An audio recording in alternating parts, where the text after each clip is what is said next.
बहुत बहुत स्वागत है आपका। मेरा नाम है देवांश अग्रवाल। आज के इस वीडियो में दोस्तों हम लोग सॉल्व करने वाले हैं प्रैक्टिकल क्वेश्चन नंबर 6। आपका चैप्टर है रेशियो एनालिसिस। दोस्तों ये क्वेश्चन भले आपको देखने में थोड़ा सा छोटा लग रहा हो, लेकिन ये क्वेश्चन काफी खतरनाक टाइप का हो सकता है यदि आप इस क्वेश्चन को प्रैक्टिस ना करें और पहली बार करने के लिए जाएं। तो मेरा निवेदन यह है कि आप इसको मार्क कर लीजिए एज ए, और जब आप एग्जाम की वापस रिवीजन करें तो इस क्वेश्चन को आप जरूर एक बार देख लीजिएगा, क्योंकि एग्जाम पॉइंट ऑफ व्यू से क्वेश्चन मुझे ऐसा लगता है कि थोड़ा सा इंपॉर्टेंट हो सकता है, क्योंकि कुछ नए प्रकार का क्वेश्चन है। ठीक है, आइए दोस्तों देखते हैं इस क्वेश्चन को हम सॉल्व कैसे करेंगे। जस्ट एक सेकंड का समय दीजिएगा मुझे। ओके, शुरू करते हैं दोस्तों। इस क्वेश्चन को सबसे पहले देखते हैं कैसे इसको सॉल्व करना है, और फिर इस क्वेश्चन को सॉल्व करने की प्रक्रिया का जो है हम लोग आरंभ करते हैं। आरंभ है प्रचंड। आइए देखते हैं क्या कह रहा है sir.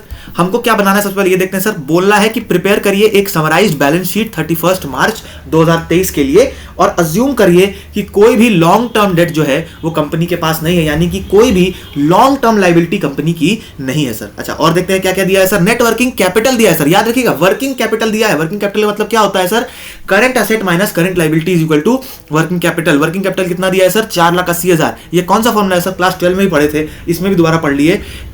Current asset minus current liability is equal to working capital. Bank OD का दिया है दोस्तों 80,000 एंड करंट लायबिलिटी दे दिया। Fixed asset to proprietary ratio, sir ये क्या होता है, प्रोप्राइटरी रेशियो क्या होता है, अभी इसको समझेंगे दोस्तों, हम लोग पढ़ने का इसको काम करेंगे।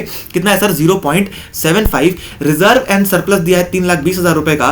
करंट रेशियो ये तो कई बार सुन लिया 2.5 दिया है, और लिक्विड रेशियो यानी क्विक रेशियो जिसको हम एसिड टेस्ट रेशियो भी बोलते हैं वो दिया है दोस्तों 1.5। आइए दोस्तों देखते हैं इस क्वेश्चन को हम सॉल्व कैसे करने वाले हैं। शुरुआत करते हैं इस क्वेश्चन को सॉल्व करने की। सबसे पहला डेटा दोस्तों जो हमको दिया है उसी डेटा से हम क्वेश्चन की शुरुआत करेंगे। हमको सबसे पहले क्या दिया है सर, हमको बोला है कि आपका सर जो वर्किंग कैपिटल है, नेट वर्किंग कैपिटल जो है वो है 4,80,000 रुपए। और ये बात हम क्लास 12 से पढ़ते आ रहे हैं कि working capital is equal to current assets minus current liability. हमने बोला वही कर लेते हैं sir, 4,80,000 is equal to current asset minus current liability. अब सर चर्चा और परिचर्चा का विषय यह है कि ना हमको यहां पर करंट असेट की वैल्यू दी है सर, ना ही करंट लायबिलिटी की वैल्यू दी है। आप ये बात कह सकते हैं कि सर एक काम करिए, क्योंकि बैंक ओवरड्राफ्ट तो करंट लायबिलिटी ही होता है और उसकी वैल्यू हमारे सामने 80,000 रुपए लिखी हुई है, तो क्या हम इसको अपनी करंट लायबिलिटी नहीं मान सकते केवल कि खाली 80,000 हमारी करंट लायबिलिटी होगी। मैंने कहा आप मान सकते थे, आप यही करते अगर आपके क्वेश्चन में करंट रेशियो की वैल्यू 2.5 नहीं दी होती। क्योंकि यदि आप 80,000 रुपए मान करके बैंक ओवरड्राफ्ट को खाली करंट लायबिलिटी यदि आप मानते हैं, और क्विक रेशियो और करंट रेशियो जिसकी वैल्यू करंट रेशियो दोस्तों CR में लिख देता हूं, जिसकी वैल्यू दी है 2.5, अगर current asset upon current liability को सेटिस्फाई कर रहा होता, यानी अगर 80,000 को ये सेटिस्फाई कर रहा होता तो अब तुम इस वैल्यू को मान लेते।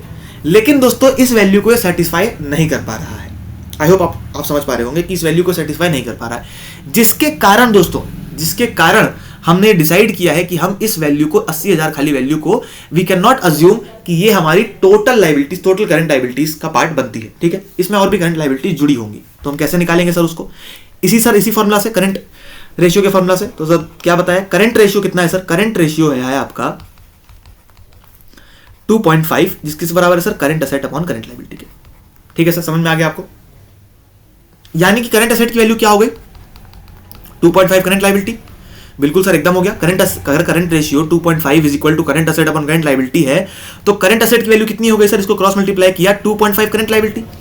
अब सर इस इक्वेशन नंबर 1 को इस इक्वेशन नंबर 2 में पुट कर देते हैं। आइए दोस्तों उसको पुट करते हैं। क्या हो जाएगा सर, ये 4,80,000 is equal to current asset की जगह क्या लिखेंगे, 2.5 current liability minus current liability, यानी कि 4,80,000 की वैल्यू कितनी हो गई सर, 1.5 करंट लायबिलिटी, यानी करंट लायबिलिटी की वैल्यू कितनी हो गई सर, 4,80,000 डिवाइड बाय 1.5 की वैल्यू है सर 3,20,000 रुपए।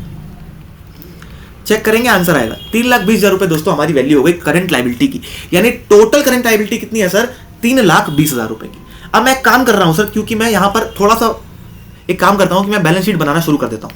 ठीक है सर, थोड़ा आसान हो जाएगा हमारे लिए। तो यहां हम लिख देते हैं दोस्तों लायबिलिटीज का कॉलम, और ये दोस्तों हमारा असेट्स का कॉलम बन गया। ठीक है सर हमने जोड़ लिया कि करंट लायबिलिटी जो है वो टोटल कितनी आएगी सर, 3,20,000 आएगी। ठीक है सर, बिल्कुल सर, आपने निकाल लिया, करंट लायबिलिटी की वैल्यू 3,20,000 आएगी। अब क्या करंट लायबिलिटी 3,20,000 की वैल्यू से हम करंट असेट तक पहुंच सकते हैं क्या, सर बिल्कुल पहुंच सकते हैं। इसी फॉर्मूला में इसको पुट कर देते हैं इसी इक्वेशन में। तो current asset is equal to 2.5 of current liability, यानी कि 2.5 ऑफ 3,20,000। सॉल्व कर लीजिए, करंट असेट की वैल्यू आ गई सर 8 लाख रुपए। करंट एसेट की वैल्यू भी मिल गई सर। करंट एसेट की वैल्यू कितनी हो गई सर? करंट एसेट्स की वैल्यू, टोटल करंट एसेट्स की वैल्यू कितनी है सर? करंट एसेट्स की टोटल वैल्यू है 8 लाख रुपए। 8 लाख के दोस्तों टोटल करंट एसेट्स है। समझ में आ गया? यहां तक समझ में आ गया? चलिए अब बढ़ते हैं आगे। अब आगे देखते हैं सर और क्या क्या वैल्यू दी है जिससे हम और चीजें निकाल सकें। हमने एक चीज ये कर ली, नेटवर्किंग कैपिटल का हमने पूरा यूटिलाइजेशन जो है वो फुलेस्ट तरीके से हमने करने का प्रयास कर लिया। बैंक ओवरड्राफ्ट दिया है 80,000, जो कि किसका पार्ट बनना चाहिए? बिल्कुल सर ये पार्ट बनना चाहिए करंट लायबिलिटीज का। तो करंट लायबिलिटी के कॉलम के अंदर हम बैंक ओडी लिख देते हैं 80,000 रुपए की। सिंपल सी बात है, 80,000 रुपए की बैंक ओडी हमने यहाँ पे लिख दी। चलिए आगे बढ़ते हैं दोस्तों और देखते हैं और क्या क्या फिगर्स दी हैं और क्या डेटा हमारे सामने। सर एक ये फिगर दिख रहा है हमको, fixed asset to proprietary ratio, और यही दोस्तों दिक्कत होने वाली है आपको। तो आइए दोस्तों इस क्वेश्चन को मैं आपको सॉल्व करके दिखाता हूं और यहीं पे आप बिल्कुल एकदम एकाग्रता से एकदम ध्यान देकर के समझिएगा। दिया है सर कि fixed asset to proprietary ratio कितना है सर आपका? 0.75। यानी कि क्या होगा सर? फिक्स्ड असेट को डिवाइड किया होगा प्रोप्राइटर फंड से, तो वैल्यू आई होगी सर इसकी 0.75। अच्छा सर ना हमको फिक्स्ड एसेट की वैल्यू पता, ना हमको प्रोप्राइटर फंड की वैल्यू पता, सर कैसे निकाला जाए? लेकिन हम एक बात ये तो कह सकते हैं ना कि फिक्स्ड एसेट की वैल्यू कितनी हो गई? 0.75 प्रोप्राइटर फंड हो गया। एक सेकंड सर, प्रोप्राइटर फंड, ठीक है दोस्तों। Fixed asset is equal to 0.75 proprietor fund हम यहां पे शांति से लिख सकते हैं, बिल्कुल लिख सकते हैं। अब सर कैसे इसको आगे सॉल्व किया जाए? सर प्रोप्राइटर फंड का एक फॉर्मूला होता है, मुझे पता है कि आपको ज्यादातर लोगों को इसमें नहीं पता होगा, कोई बात नहीं, नया है आपके लिए क्वेश्चन, इसलिए मैं बोल रहा हूं क्वेश्चन ये एकदम नया है, इसको मार्क कर लीजिएगा। प्रोप्राइटर फंड का दोस्तों फॉर्मूला होता है फिक्स्ड असेट।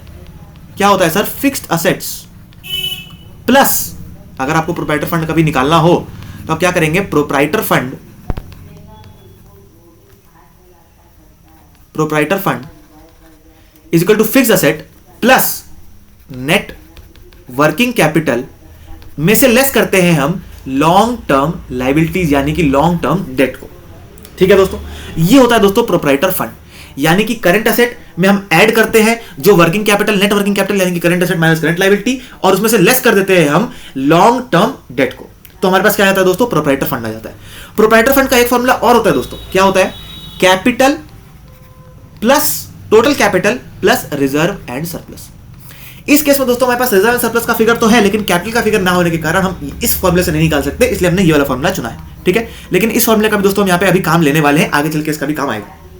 ओके सर, अब अगर सर दोस्तों आपको प्रोप्राइटर फंड फाइंड आउट करना हो तो आप क्या करेंगे? फिक्स्ड असेट की वैल्यू सर यहां से आपने निकाल ली, कितनी निकाल ली? 0.75 proprietor fund. Net working capital sir आपको दिया है 4,80,000 और लॉन्ग टर्म डेट की वैल्यू 0 है, आपको ये भी क्वेश्चन में दे दिया गया है, तो आप यहां से निकाल सकते हैं। प्रोप्राइटर फंड को दोस्तों मैं पीएफ लिख देता हूं, PF is equal to fixed asset की value 0.75 PF plus net working capital 4,80,000 minus 0, क्योंकि लॉन्ग टर्म डेट की वैल्यू क्या दी है सर? 0 दी हुई है। अच्छा, अब इसको सॉल्व कर लेते हैं दोस्तों। ये इसको इधर चला जाएगा तो कितना हो जाएगा? 0.25 प्रोविडेंट फंड नहीं sir, proprietor fund is equal to 4,80,000 minus 0 का कोई मतलब ही नहीं है। तो प्रोप्राइटर फंड की वैल्यू कितनी आ गई सर? इसको डिवाइड कर दिए 0.25 से, 4,80,000 डिवाइडेड बाय 0.25, कितनी वैल्यू आ गई सर? 19,20,000 रुपीज।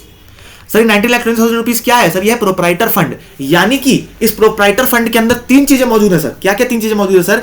एक तो हमारा फॉर्मूला है फिक्स एसेट का, वो निकाल लीजिए सर। यहां से हम फिक्स एसेट आराम से निकाल सकते हैं, बिल्कुल सर निकाल लेते हैं, निकालते हैं, आगे देखते हैं। तो सर फिक्स एसेट की वैल्यू हमको यहां पे निकालनी पड़ेगी। कैसे निकालेंगे सर? प्रोप्राइटर फंड का फॉर्मूला हमको पता है, क्या है sir? Fix asset plus net working capital minus long term debts. तो सर यहां पर फिक्स एसेट की वैल्यू हमको पता नहीं है, नेट वर्किंग कैपिटल हमको पता है सर 4,80,000 है, बिल्कुल सर हमको मालूम है, और माइनस इसमें से करेंगे 0, क्योंकि लॉन्ग टर्म डेट की वैल्यू 0 है। ठीक है, तो 19,20,000 माइनस 4,80,000 कितनी वैल्यू आ गई सर? 14,40,000 रुपीज, 14,40,000। ये किसके बराबर है सर? आपके फिक्स्ड असेट के। और अगर आप चाहते हैं यहां पर तो सीधा फिक्स्ड असेट निकालने के लिए इसका 0.75% भी अगर कर देते, इंटू 0.75 अगर आप करते तो भी आपको यहां पे फिक्स्ड असेट की वैल्यू निकल जाती, क्योंकि fixed asset is equal to 0.75 proprietor fund इस क्वेश्चन के लिए है। ठीक है, तो दोस्तों हमने यहां से क्या निकाल ली? वैल्यू, फिक्स्ड असेट की वैल्यू। तो एक काम करते हैं, यहां पर आते हैं और यहां पर लिख देते हैं दोस्तों फिक्स्ड असेट की वैल्यू। फिक्स्ड असेट कितना है आपका? 14,40,000। ठीक है दोस्तों, बस केवल आपको ये समझना था। अगर आपने ये समझ लिया तो आपका पूरा क्वेश्चन हो जाएगा आराम से। उसमें आप रख लीजिए, अगर आपको समझ नहीं आया रख लीजिए। प्रोप्राइटर फंड का 2 फॉर्मूला है दोस्तों, आप दोनों फॉर्मूला प्लीज मेरे लिए एक बार रिपीट कर दीजिए। Proprietor fund is equal to fixed asset plus working capital minus long term debt. ठीक है, एक और फॉर्मूला कौन सा है, अभी उसको यूज करने वाले हैं हम, share holder capital plus preference share capital plus reserve and surplus. अभी हम उसको यहां पे यूज करने वाले हैं इस चीज को। ठीक है, यहां पे क्योंकि प्रेफरेंस शेयर कैपिटल है नहीं तो प्रेफरेंस शेयर कैपिटल हटा दीजिए, खाली share holder capital plus reserve and surplus का फॉर्मूला हम यहां पे यूज करते हैं। ठीक है, रिजर्व एंड सरप्लस का। ठीक है, ये फॉर्मूला दोस्तों हमने यहां पे इसको यूज करके यूज कर लिया। ठीक है, आगे बढ़ते हैं, देखते हैं। अच्छा, और क्या क्या फिगर दिया है सर हमको? सर एक चीज ये दी हुई है कि रिजर्व एंड सरप्लस की वैल्यू है 3,20,000। ये कहां पे आएगा सर? लायबिलिटी कॉलम में, लायबिलिटी में आते हैं, लिख देते हैं sir reserve and surplus, reserve and surplus 3,20,000 rupees. अच्छा, अभी सर आपने कई बार बोला, कई बार मतलब एक बार नहीं, दो बार नहीं, 3 बार बोल दिया कि proprietor fund is equal to share capital plus reserve and surplus.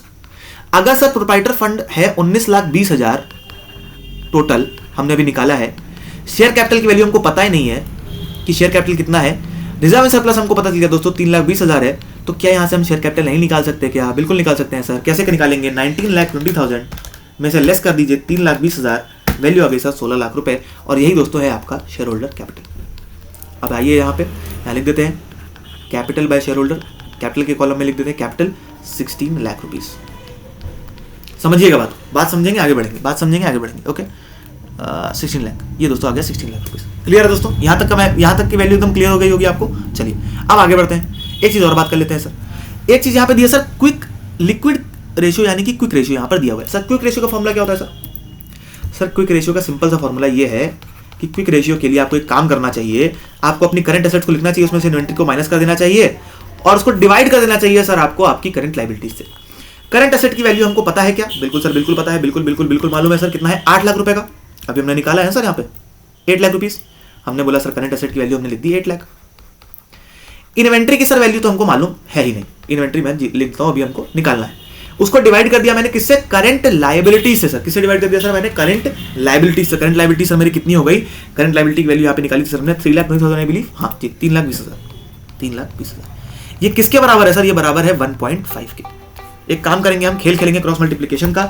3,20,000 into 1.5 minus 8 lakh rupees into 1.5 minus 8 lakh, 3,20,000 रुपए दोस्तों आपकी हो गई इन्वेंट्री। इन्वेंट्री की वैल्यू आ गई 3,20,000। चेक करते रहेंगे दोस्तों, चेक करेंगे, आगे बढ़ेंगे। करंट असेट्स के अंदर अब एक काम करिए, आप लिख दीजिए इन्वेंट्री 3,20,000 और एक काम करते हैं यहां लिख देते हैं अदर करंट असेट। बाकी जो बच गया 3,20,000 में से 8 लाख रुपए निकाल देते हैं, 4,80,000 अदर करंट असेट्स हो गए आपके। ठीक है दोस्तों, इसका इस साइड का टोटल कितना आ रहा है? 14,40,000 प्लस 8 लाख, 22,40,000 रुपए इसका टोटल आ गया। Got it? अच्छा, इधर का टोटल देखते हैं सर, क्या ये 22,40,000 आ रहा है कि नहीं आ रहा है? चेक कर लीजिए सर। 16 लाख प्लस 3,20,000 प्लस 3,20,000, 22,40,000 बिल्कुल बैठ गया। अब एक काम यहां पे करते हैं, अदर करंट असेट यहां पे लिख देते हैं, अदर करंट लायबिलिटी लिख देते हैं। 3,20,000 माइनस 80,000 कितना हो गया? 2,40,000। यहां पे दोस्तों हमारा क्वेश्चन समाप्त हो जाता है। ठीक है, अब इसमें दोस्तों क्वेश्चन में खाली एक ये पॉइंट था प्रोप्राइटर फंड वाला, इस पर थोड़ा सा ध्यान दीजिएगा। ये वाला आपने कर लिया अगर, तो क्वेश्चन बहुत आसान, आपके लिए बहुत आसान हो जाएगा। ठीक है, ओके। चलिए, आई होप दोस्तों आपको क्वेश्चन समझ में आया होगा। अगर फिर भी कोई प्रॉब्लम है तो प्लीज कमेंट सेक्शन में बता दीजिएगा। This is Devansh Agarwal signing off. Jai Hind.